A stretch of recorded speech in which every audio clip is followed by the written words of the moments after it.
Welcome everyone back to the Blue Abroad YouTube channel. I am the Pom in Oz, or any four-letter word you can call me.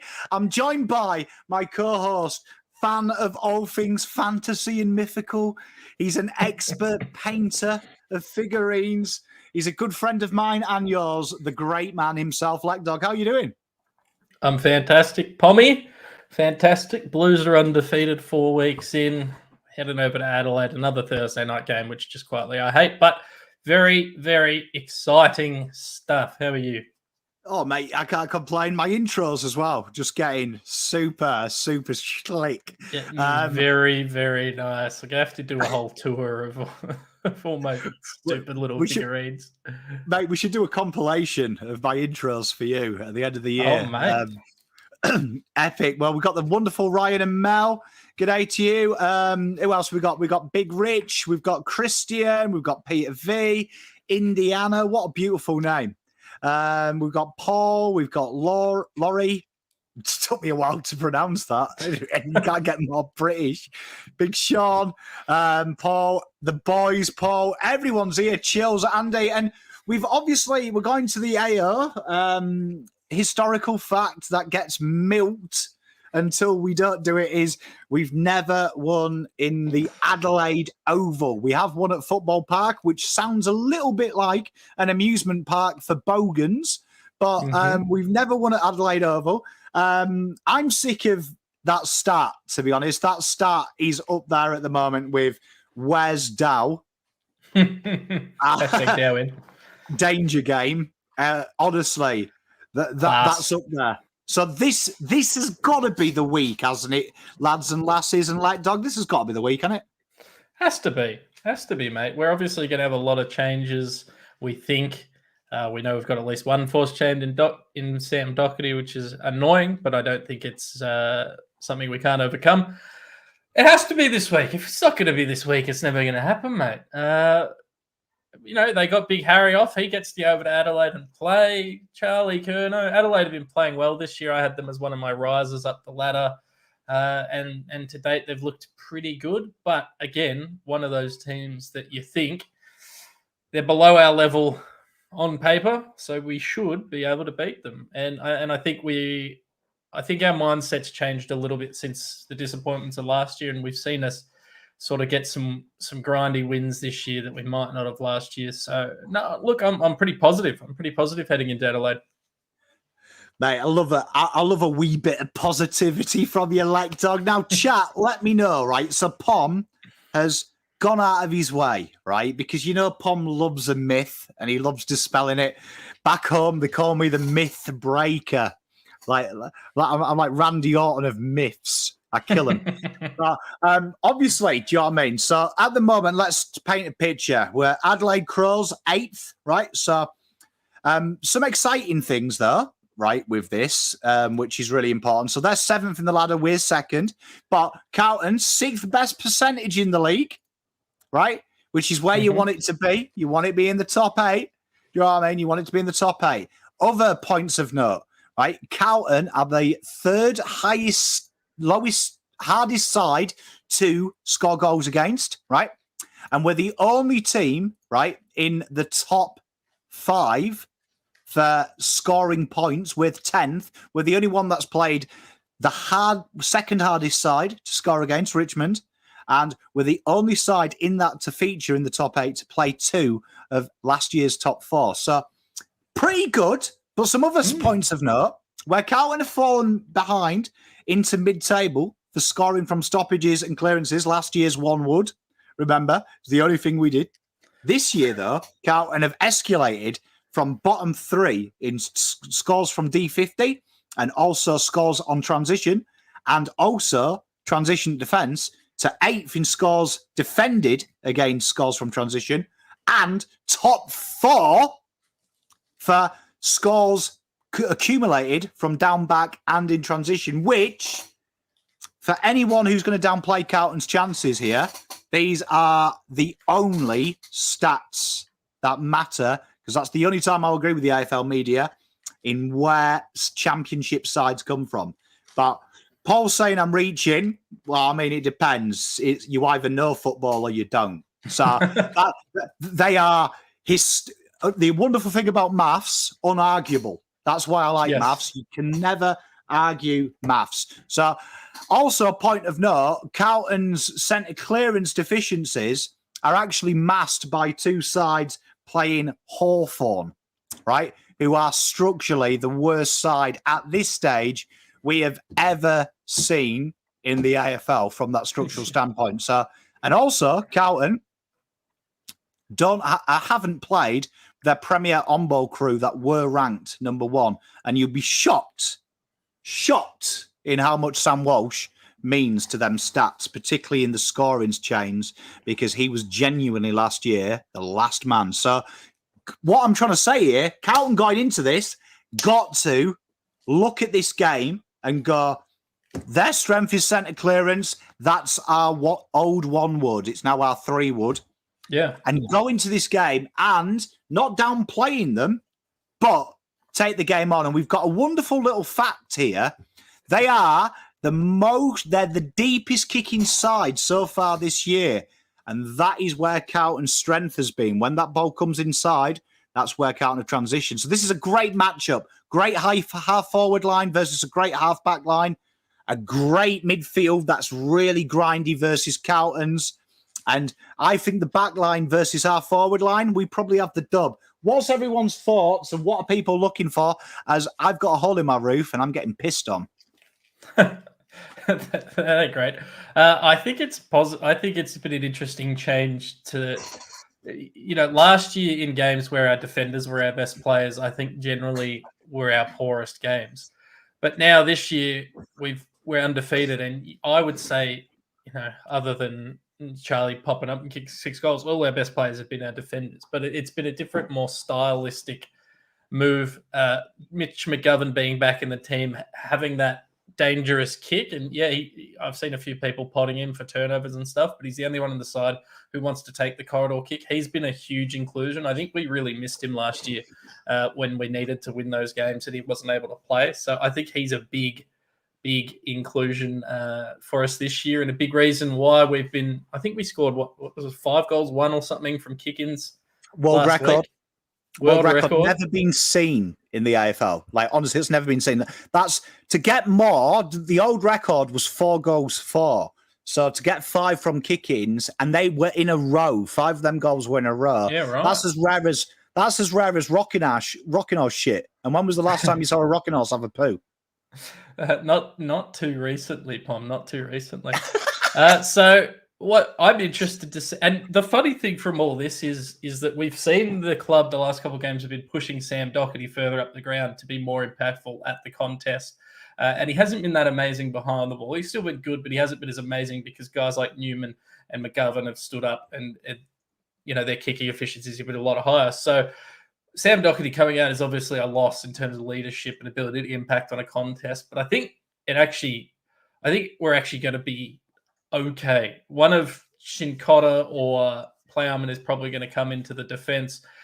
We've got 2 or 3 midfielders coming back into this side, which is where Doc's been pushing up to be more impactful. So I actually think, obviously, I'd rather have Sam Doherty in our side. I actually think we're going to cover him relatively well, particularly for this week anyway. Mate, I agree with you, right? And if I die during this stream because the water is going near wires, it's been great knowing you all, but what a great way to go out. Do you know what I mean? As my pop says, if you die doing something you love, you don't really die at all. But let's have a look at that. So what I've done is I've stolen these from mine, right? Mm-hmm. That's a great thing. So we'll start answering some questions in a minute. I've seen some great ones, so I've come back to you. I've starred them. But this is Lockie Plowman's numbers. Here you are, right? So what I want you all to get into the concept of is being the coach and thinking, what is Doc's role? So Doc's role, right, it's been quite straightforward this year. He's kind of the extra. And it's funny enough, the 5 goals won, right?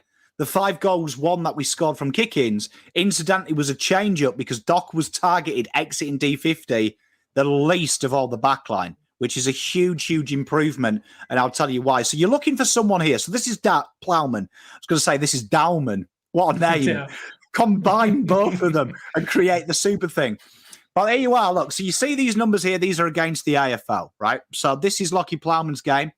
And as you can see, it's one of them structures. As people are telling me the team they're in, you better not be lying to me because you always do, chat.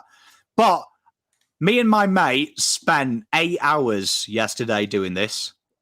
This has been done the same stats by eye, right? And we took a correlation of an average because it took us, we did it together. So this is pretty spot on. It would say that, you know, if you were going to go for like, Chincotta's a chance, but the teams are not in because that's Carlton versus Geelong. I'm seeing it on Up the Baggers Twitter page. I haven't seen an official page yet. Oh, well, I mean, that's legit for me. I mean, he is legit. Do you want me to read what he's got to say? Yeah, because I think it's going to save the defensive conversation. According to Up the Baggers, in Sam Walsh, Blake Acres, Matthew Kennedy, out Lockie O'Brien, Josh Honey, Sam Doherty, and Josh Carroll is removed from the team. He was the sub. Oh, Carroll, I was but a fool. Well, I mean, that's interesting. The AFL website doesn't have it. No, neither does the Carlton one. I don't want nobody else. I love you. Anyway, we can keep chatting while we try and find an official source, but I do trust Up the Baggers. So, yeah, just to confirm for those watching along at home, O'Brien omitted. Josh Honey omitted. Sam Doherty slightly niggled. Jack Carroll was the sub, but I'd imagine that means he's on the extended bench the way they worded that. Samuel Walsh, Blake Acres, and Matty Kennedy. So there we are. What I can do for you is let's talk about our favourite. And I want to talk about, someone asked about who plays on half forward. So what we've done here is, because I am a little badger and I like giving you guys stuff, here is Sam Walsh, right? So now this is interesting. When Sam Walsh played for Voss, he spent the majority of his time resting at high half forward. So these are his numbers. Now, this is why it's so impressive, because where Carlton have slipped off in the stoppages is their ground ball gets dramatically down at centre clearances. And you can see here, rated elite. And also these pressure acts as well. So genuinely, Sam Walsh is a bit of a freak of nature, that he can play that defensive role, but he can also play that offensive role. And he is a huge in for our boys. And it's interesting enough, I was reading an article today, and I can't remember which pundit it was, but he was talking about Adelaide and going, oh, they're going to trouble Carlton, their pressure acts. Interesting enough, their leading pressure act guy is Mr. Berry, right, per game. And he would be third in Carlton's midfield. But Carlton, if you go through all the people that have rotated in their midfield, Carlton would have 7 of the 10 leading pressure acts, with less opportunity as well. So that's a really interesting thing, that Carlton's midfield has been really solid. I still, honestly, I am on the AFL website, and I promise I can't see the full lineups. I can see the ins and outs. So Adelaide in Darcy Fogarty, Luke Pedler. I think it's Luke Pedler. Out Ned McHenry, Lockie Gallant, omitted, and Harry Schoenberg comes out as the sub. And yeah, in Sam Walsh, Acres, Kennedy out, O'Brien omitted, Honey omitted, Doherty injured, Carroll was the sub. Can't see the emergency list yet. Can't see the full actual lineups. Yeah, because the AFL, I was going to say, but by regulations, it's 6:20. It's 6:20. So I believe you, chat. Mate, chat, I'm not. Terry told me not to trust you once, and you gave us all the wrong answer in that quiz that we did, right? I still trust you. I still love thee. So I believe you, it's there, but my pommy eyes are not seeing them. But I thought, let's talk about some things. So obviously, I think the most dangerous people, you know what? I should have not bothered doing a review, and I should have just done it on here. Hey, go away. I mean, hey. Go away. Got a captive audience here. They have to come and watch us. So let's have a look here. Where is he? I think I've pressed the right thing. So what you should see here is the 2 people that we're going to have to stop, and we're going to talk about them, I suppose. But one of them I like talking about, one I don't. But here is the one that, that's Tom Doherty. Here's the one that we like talking about, Josh Rochelle. Yeah. Now, It's going to be a really interesting thing when you see Rochelle and Rankine, because both of them work incredibly different. So Rochelle, his secret has kind of been, we've got the Audi version, Zach Fisher. So Zach Fisher, he floats through the midfield. He plays very high up the ground. His average starting position is almost like a half midfielder, half forward, and it's not quite normal, which causes chaos in zones. It's going to be interesting. He picks him up. You could see in this game here that this is going to be the job that they give to Sardi, and I'll tell you for why. Voss traditionally likes this type of guy to be put under pressure by a guy that also puts pressure on the scoreboard and on the disposal count. This could be a really good thing for Newman. Will probably go to Rankine because he's static, never leaves the 50. Could be a really interesting matchup, or this could be one of them jobs that you see is split between. And we have seen Voss before, and Carlton fans didn't like it at the time, but Walsh track a guy when he rests at half forward when they start to float up the wing a bit. Could be a really interesting battle, this, because we actually kind of want this gentleman to have the ball and Tex Walker, because they kick it into the hot zone where McGovern lives. So could be an interesting cat and mouse. But you look at his numbers here, this guy can play footy. Oh, mate, he's one of my favourite players from that draft. For all the reasons that you love him as well, he's in great form as well. And I agree. I think Newman goes to Rankin, and I think Sardi goes to Rochelle. And probably they're going to look to use Sard a fair bit. I mean, they've been doing it all year, but they're going to look to use him offensively again this week, especially with Doc out. So it's going to be interesting whether Adelaide put some forward defensive time into Sard or just let him do his thing. That's what I'm keen to watch, because gee whiz, he's been in some good form, and gee whiz, with Doherty out, he's going to be one of those leading sort of exits from D50. It's going to be a very interesting matchup between those two. Well, I mean, we love matchups on this show. We really do. We get excited about them. But, I mean, there's two guys that I do feel like haven't been talked about. Now, we know Fogarty's back for them, who really, he doesn't, hey there, Dione, how you doing, my lovely? They're not really, I never would get worried about Fogarty, because Fogarty's kind of like Benny Crocker. He's going to kill you if you allow the entries to him. But these are kind of the big fears for me. You've got here Rankine. Now, Rankine here, this is why he's dangerous. This guy here makes something happen out of nothing. A lot of his goals this year as well have been goals that he hadn't had a right to score as well. No. This is where Newman's going to be really, really dangerous. And I love Bugspell picked it up. We were talking about in my show who takes Walker. Walker's a really interesting one, because you've got an argument you could give him to McGovern. This guy's redeveloped his game. He runs really high up the ground, and he takes most of his marks now, 65 out from goal, and he's providing. And you can see the score involvements is his only elite stat.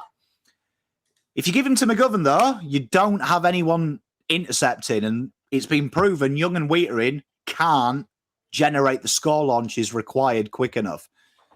Young has been suggested. I don't mind it. Young has played that role a few times under Voss, dragging them out and allowing Wheatering to stay back and McGovern float through that. I don't mind it. And I think that this is probably the way, because the problem is if McGovern isn't there, Carlton are going to be very stagnant moving the ball back. But there is Tex Walker for what it's worth. Yeah. I don't think it can be Gov. I think Gov's too important to our offense to, ironically through his defense is too important to our offense. I think it'll be a job for maybe Wiedering takes Walker when he's deep, and maybe Young follows him up the ground a bit. I think it's going to be a bit of a tandem job, and then Gov will just do his thing. It's going to be interesting. We'll let you know who we think is sub when Carlton give me more than just the ins and outs, because honestly, I don't care about the ins and outs. I want to see the team. Yeah, me too. It's a weird one. I think it's because it's a 7-10 game. They had to get it out 24 hours early, but they haven't actually changed the submission sort of setup. I personally feel this way, and I don't know what the chat feel, but I think the AFL should give us it before anyone else. Mm-hmm. Oh, it's crazy that Vossi doesn't call us up and just give us the teams anyway. How good would that be? Live stream, Voss, phone goes off. Yeah, Voss, how you doing, mate? But here we are, and here is a guy that they've got to stop. So it's really interesting when we were talking about numbers earlier and how teams go. Adelaide have been quite, I wouldn't say hemorrhaged, but teams have scored well. They are the 5th easiest to score against side in the comp. And it's been interesting. Key forwards have killed them. And Lineups here we in, are. by the way, Pom. Lineups They are in. on the AFL site. You better not be lying to me, like dog, otherwise you and me I'm are not. over. I'm not. Okay, I'll so go the through teams, Adelaide's, and you can take us through Carlton. Tell you what, you Adelaide. read the teams, and I will put them in for the chat. All right. For Adelaide, in Darcy Fogarty, Luke Pedlar, out Harry Schoenberg, Gallant, McHenry. They line up Dode, Murray, Michelani, Smith, Butts, Hinge on the wing, Dawson, Laird, Scholl, Rankin, Tilthorpe, Sloan in the forward line, Walker, Fogarty, Murphy in the full forward line, Riley O'Brien, Josh Rochelle named on ball with Jake Saligo, Chase Jones, Wayne Malera, Luke Pedlar, Ben Keys on the interchange there. Emergencies are Harry Schoenberg, Ned McHenry, Elliot Himmelberg, Lockie Gallant. And for the Blues, it's in Blake Acres, Matthew Kennedy, Sam Walsh. A few big names there. Out, Jack Carroll, Josh Honey, Lockie O'Brien, Sam Doherty, Zach Fisher playing his 100th game. We line up as follows. Fullback, Young, Wiedering, Sard. Halfback, Cowan, McGovern, Newman. Centre line, Chera, Cripps, Hollands. Half forward, Fisher, Mackay, Silvani. Full forward, Ed Curnow, Charlie Curnow, and Jesse Motlop. Following on the ball, we got Tom DeConning, George Hewitt, Sam Walsh, and on the interchange, Blake Acres, Matt Kennedy, Corey Durden, and Mark Pitnet. Emergencies. One of these guys will be the sub, Lockie Plowman, Josh Honey, Lockie O'Brien, and Jack Carroll. Well, there we are. And at the bottom there, you'll see I've gone line by line for you. Look at that. Eh? The service here at Blue Abroad, impeccable. I think it's interesting, Pom. So I know we want to talk about Charlie, but Ed Curnow will clearly be moved off the ball with the inclusion of 2 inside mids. They've, instead of removing him from the side, they've put him in that forward pocket, which we've seen him do at times. He'll probably play all over the ground, but I'll be interested to see if he plays a bit of a defensive role in the forward line. That would be one to keep an eye on if I was an Adelaide fan.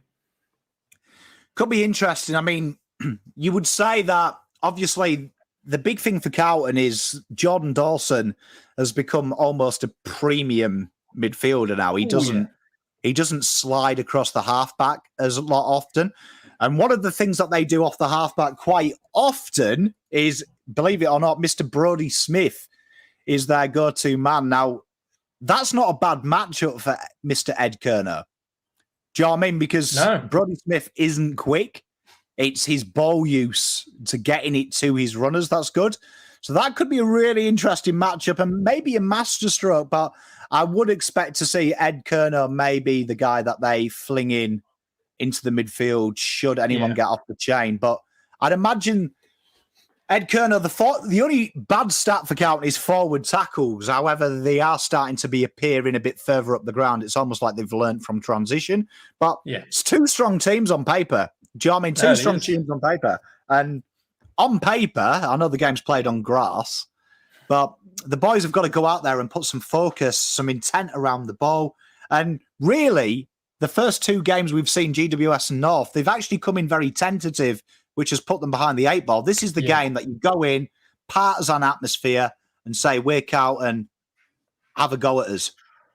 Yeah, this is one where I wouldn't mind seeing us sort of do what we did last year, which was start the game really strong and then sort of hold on to a win. I'd almost prefer that to what we've been doing, because I don't think giving Adelaide a quick start or starting slowly ourselves is the way to do it. One thing I am excited to see, Pom, is if they let Lockie Cowan have a bit of a run around with Sam Doherty at the side, because we know he was very good at that in the juniors. I wonder if they're going to free him up and use him a little bit more as an outlet. That's just one. I mean, it's probably not super likely, but that's one I'm going to watch because I want everyone to see the kick this guy actually has on him. You know what I would love to see? Lockie Cowan. Just have a little bit of Josh Rochelle. Now, Josh Rochelle, I was a big fan of. We covered him at length in the draft on this show. He's got a little bit of a temper as that guy, and so is Cowan. Now, one of the susceptibilities, we saw it a lot last year with Rochelle, was when there was a little bit of argy-bargy. He got invested in it. Could be a little way for Carlton to sneak in that if Cowan just takes him for a couple, gives him them little nudges and winds them up, I could see that being a real good thing. But chat, we'll answer some questions, but I've got a question for you. Score predictions and what the game's going to be like if it was an ice treat. So like I don't know what you call them in Australia. I call them iced lollies. But if it was in the freezer section, right? Yeah. What would it be? The game. So that is your challenge from Pom. And when does Brodie Kemp? I would say when McGovern gets injured, because he's playing exclusive is that intercept. So it wouldn't. I can't see it working 2 intercepts. No team plays it, and I think it would ruin us structurally because one of them is more of a lockish, downish type player. All right. Well, my score prediction, Pom. I think it's going to be a pretty high scoring game. I'm going to tip the Blues to win 98-84. I don't know if that's high scoring in the scheme of things. It seems high scoring. 98-84. What's that? A 14-point win. And I think we'd be a golden gay time. It's kind of in the name. But once you get through sort of the delicious breadcrumbs, you get into the real treat. So we just need to push through the breadcrumb defense that Adelaide have. And then we'll be tasting that delicious golden gay time innards. I call them icy poles, by the way, even though most of them aren't icy poles. An iced lolly treat. There we are. An iced lolly treat.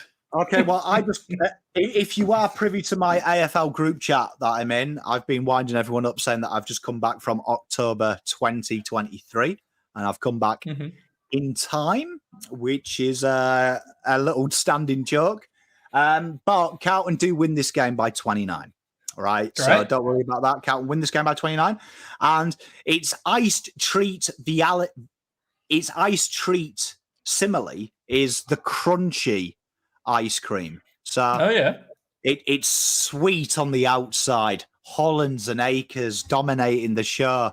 It's got the ice cream moorish finish that you just enjoy with that toffee layer.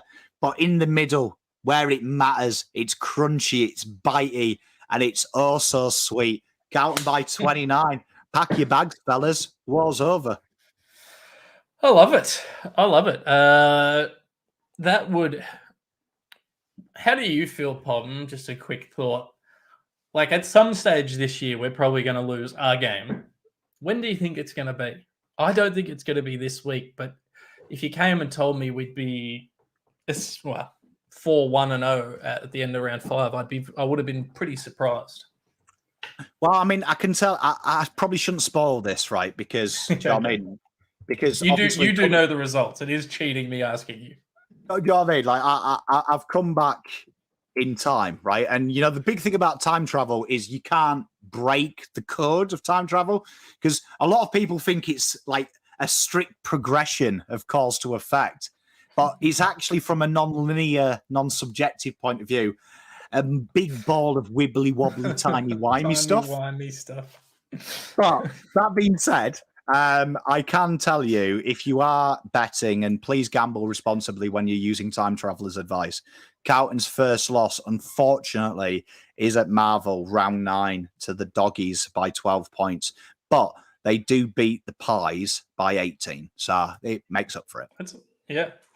Oh, well, so that's all right. We don't need to even do these videos for another 8 weeks or for another 4 weeks or whatever it is, Pom. We'll just come back when we've lost. Can I just say, I can't wait for like Secret Service to arrest me when all these predictions come through.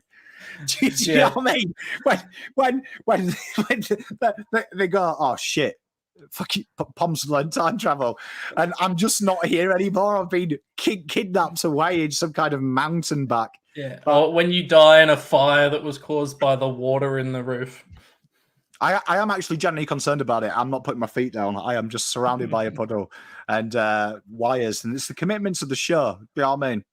Commitments of the show.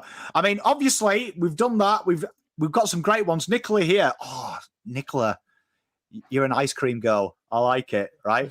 Caramel Magnum. Amazing and intense to tell you what, Nicola, you've really gone in on here, darling. Blues will smash out the gate with the vanilla ending that will.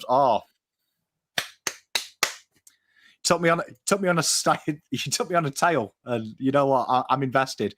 Nostradamus. Imagine if honestly, Matthew, you joke. If all them predictions hit, I won't be on the show anymore. but ladies and gentlemen, just to remind you before we do head off, the team is announced. So for those who find it confusing going across the bottom because it's hurting my eyes as well. Backline, Lewis Young, Wheater Insard. Halfback line, Lockie Cowan, Mitch McGovern and Nick Newman. Adam Chera, Cripps and Hollins is your centre line. Zach Fisher, Mackay and Silvani is the half-forward line. Full forward line, the Kerno brothers and Motlop. Followers, TDK, George, One Arm, Hewitt. Sam Walsh returns with Blakers, Kennedy, Corey Durden, and Mark Pitternet on the interchange, with your emergency, your sub being one of the following miscreants: Lockie Plowman, Joshua Honey, Lockie O'Brien, or Jack Carroll. Interesting stuff. We've seen him go with Lockie O'Brien a few weeks in a row. Maybe he'll go with Carroll for a couple of weeks in a row. I think that's, and I agree with Richard. It's probably our strongest lineup for the season. Like that lineup. Just seeing Walsh's name, like you could have probably put me in there, and still when you're adding in for 1 week, Walsh, Akers, Kennedy for. I mean, obviously Doherty's one of our better players, but for O'Brien, Honey, and then a forced injury in Doherty, only good things can come, right? Mate, spot on. Like, honestly, I mean, you could have seen my name there. Like, that forward line could have read Williams, Kerner, and Durden. You would have gone, fucking hell, it's tasty, though, with Walsh in. You might still get us call up for the sub. I'm happy to be the sub. I can fly out right now.